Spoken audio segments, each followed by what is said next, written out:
Hi, and welcome to the Route to CISO Byte Size podcast. I'm your host, Chris Rides, and in these bite-sized episodes, we'll be speaking to experienced cybersecurity hiring managers. We'll be asking their advice on how you can stand out from the crowd to make the career moves you desire. Prior to getting into cyber, what was your background? What were you doing? And then move on to how did you end up getting into cyber? Yeah, so it's very interesting. I have a very interesting turn in cyber, quite interesting, I would say, because I started out as a financial analyst at a multinational organization. A year and a half into that role, I was able to streamline some of our processes, our closed processes, that then propelled me into an international controller, where I had the fortune of living in Europe for about 2 years. We were implementing the largest worldwide ERP system for a company called Baxter International. And from there, unfortunately, I was laid off. They had a huge risk. I laid off and then moved back to one of the first consultants who did the Sarbanes-Oxley audit testing and things like that, which again was the step towards cyber. From there, I worked for another company called Vasco Data Security. We had a massive breach where the Dutch authority came in, took over the company, and from there pivoted. I transitioned to Zurich, which is a large multinational insurance company, which, in my mind, looking back, it was a natural progression. I started out as a reporting analyst.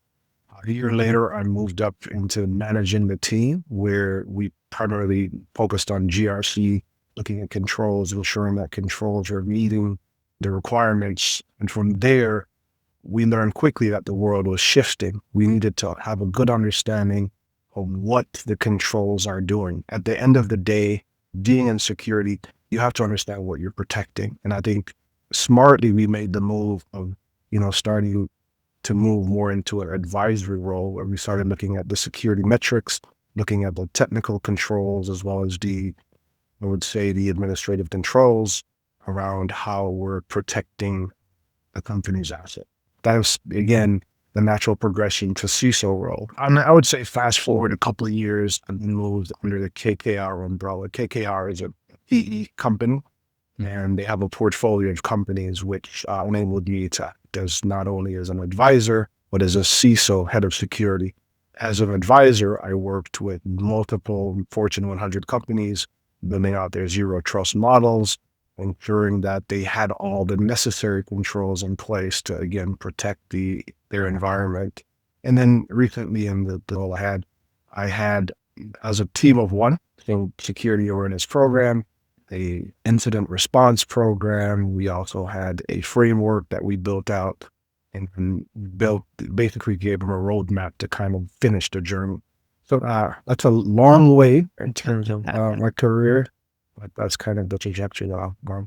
The first the CISO role happened when I was at Zurich.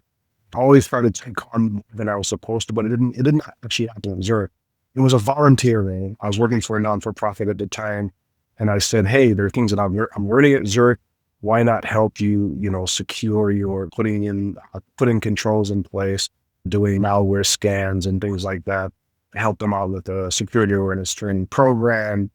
I think two-factor authentication was something that was just coming in. So I helped them with that. And then, so that was on a pro bono basis. Officially, my CISO role was with KKR. And I started KKR around 22. So it was kind of the face, the solutions architect working with CISOs. And I would literally tutor CISOs in how to talk to their CFOs, speak in a language that your CFO can understand and appreciate, and partner with you we're buying down risk, not buying another piece of technology. We're going to buy down risk, and here's how we invest in this piece of capability. And that capability happens to be risk technology. Well, let's crack on with your career. Like pre-getting into cyber, what was your background? What was that foundation? Oh, the foundation. So back in the day, in my troubled youth, do you remember ICQ? No. Yeah. Oh, yes, I do. Yeah, no, I do. Yeah.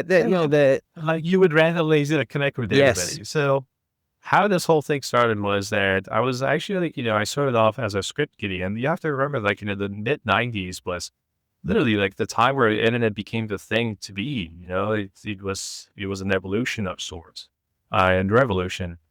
I ended up at a very small web hosting company that let me do system administration. And first, my humble beginning there was also like help desk. So Yeah. I started in help desk answering support tickets. One thing led to another. Then you start doing system administration.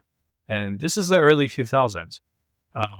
One thing that I realized was that there was an insatiable appetite there from a learning perspective. I didn't know what I was doing. That was never like the fear. What I knew that is like, I don't know what this thing is, but I'm going to figure it out. And frankly speaking, that's how like the whole Flash thing became to be, because I was like, hey, this looks cool. I want to like try to animate something. Led to another thing. And it was like an evolution of sorts, going through like the motions of like technology, figure out like, what matches the neural net in my brain. The neurons were clicking, they were firing. And then help desk was definitely the thing that, I enjoyed doing, but I also realized that, there wasn't necessarily like, that was just the beginning of it. There was no like, you're going to become the master of help desk. Right. They are. But here's the thing. Titles are for free. They're free. One thing I learned in Silicon Valley is like titles, they don't matter that much. They can be handed out. It's free. Yeah. It's what you do and how effective you are. If I could like, encourage everyone, I would say focus less about the title. Yeah. Focus more about the impact that you're delivering. I always saw myself as a shareholder because I had like, that pedigree of like running my own business.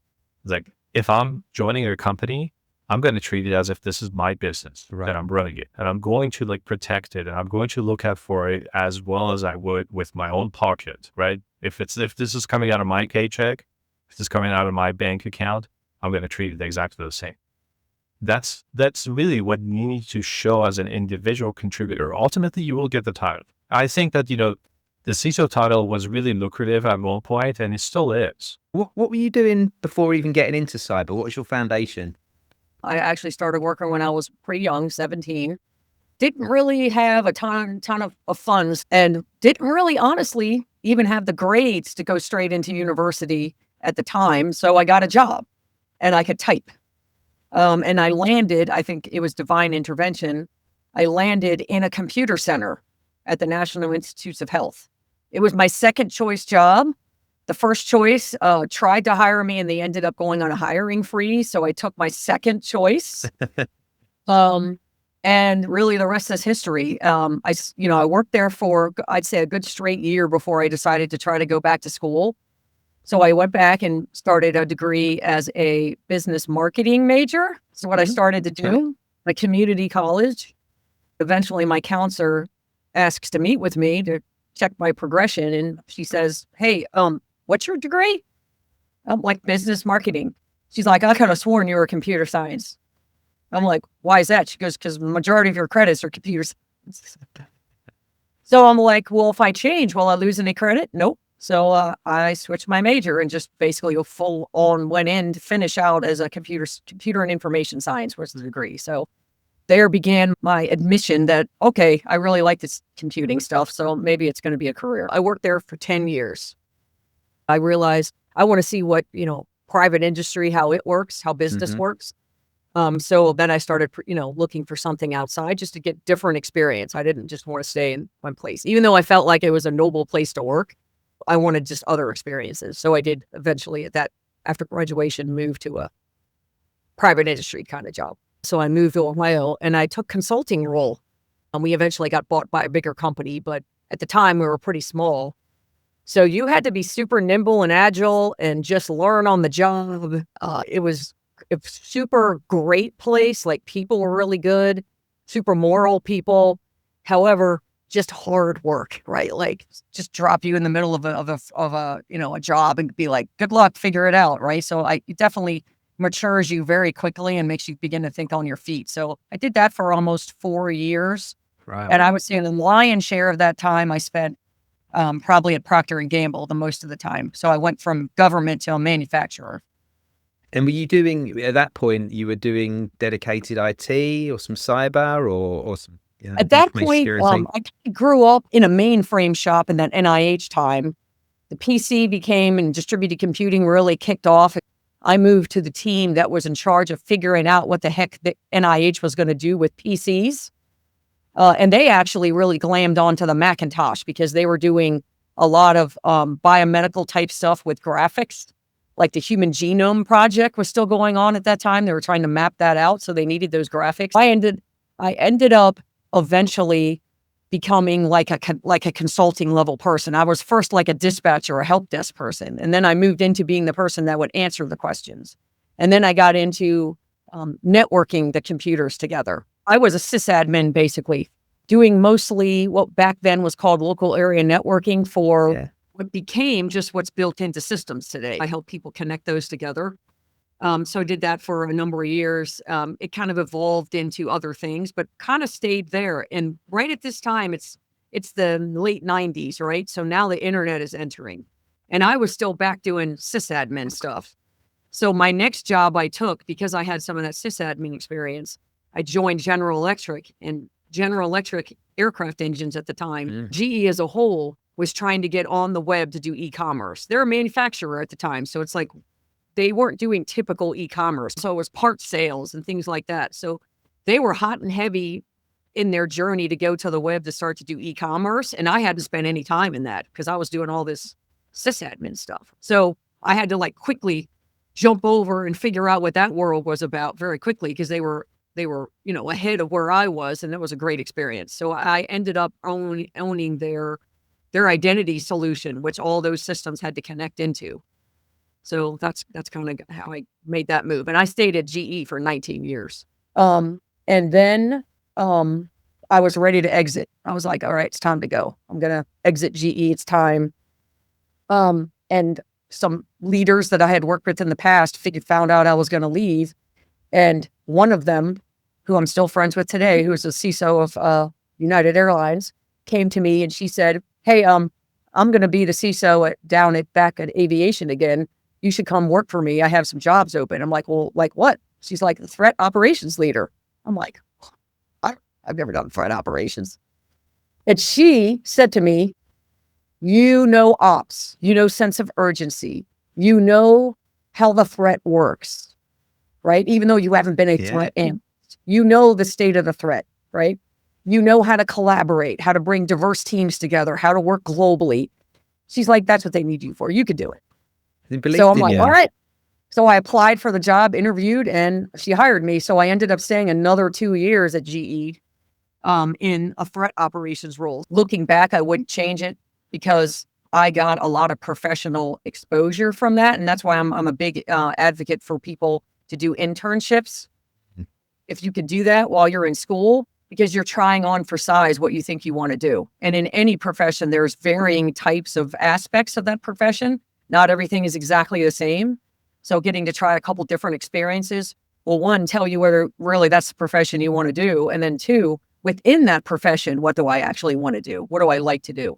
I don't know anybody that's had a clear one like this. And the people that tend to get obsessed with doing this are the ones that often aren't building the breadth of other experience you need to. And so I think steps backwards and steps sidewards are really important. Yeah. Definitely sometimes backwards. Thank you for listening to the Route to CISO Byte Size podcast. I hope you enjoyed this episode. Make sure you keep an eye out for season 3 of the full Route to CISO podcast. And in the meantime, stay up to date by liking, commenting, and of course, subscribing to our channel. Thank you.